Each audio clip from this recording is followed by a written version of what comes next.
Hi, I'm Kev. Um, I'm 51.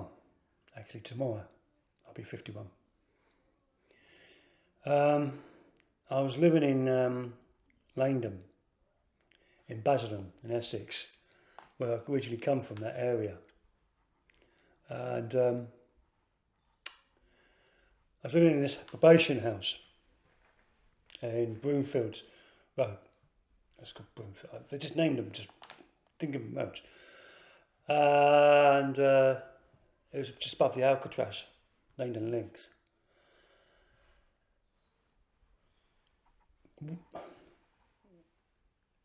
I'll tell you exactly what. I'm not going to go into detail, but I'll tell you. 1 minute I'm in my room. I don't know how it happened. The next minute he's in my room. This guy called David, something. I think it's David. And I lived with the guy in the house. And after this, I had to live with him for a short while till he moved on.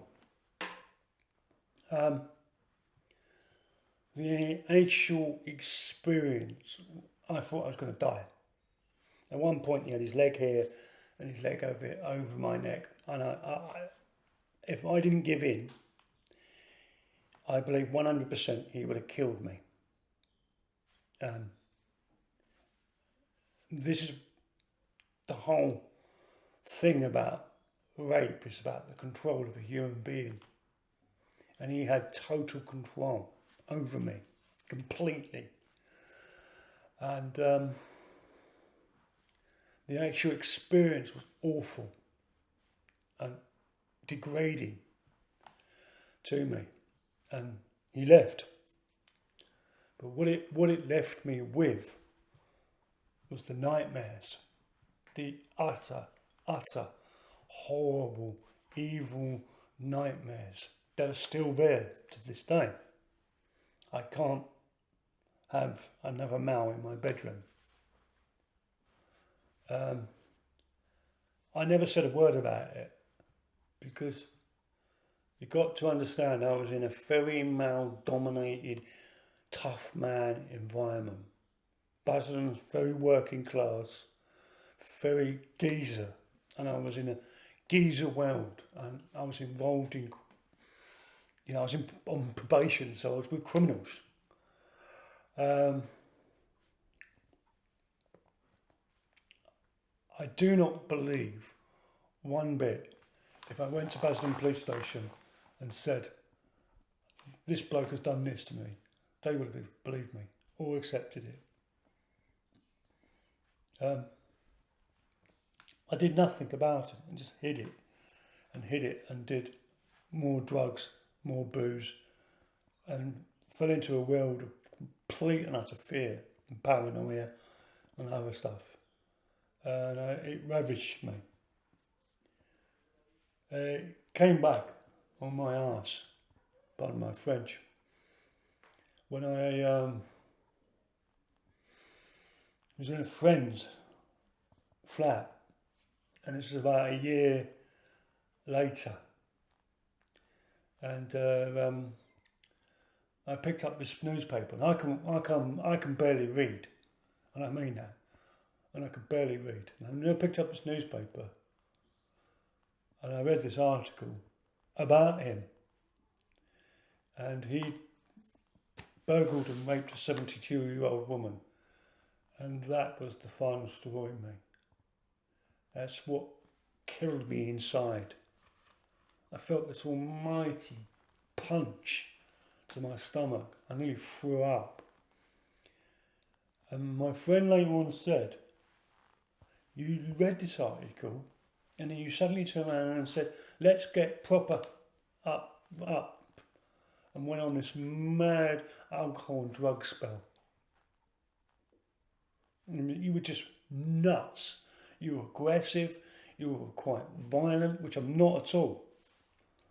I just went on this chaotic, and I nearly died of it. And this went on for years and years and years. This chaotic anger, despair, madness, and it's a circle. It just goes round in circles like that. And it left me in this this total nightmare of pain.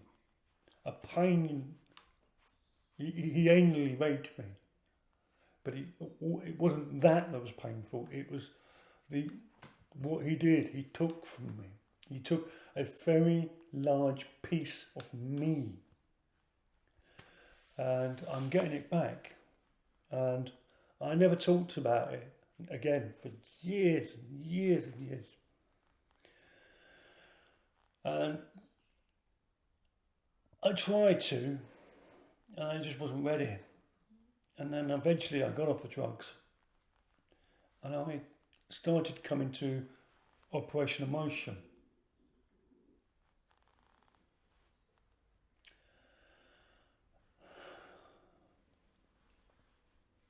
Did I give in?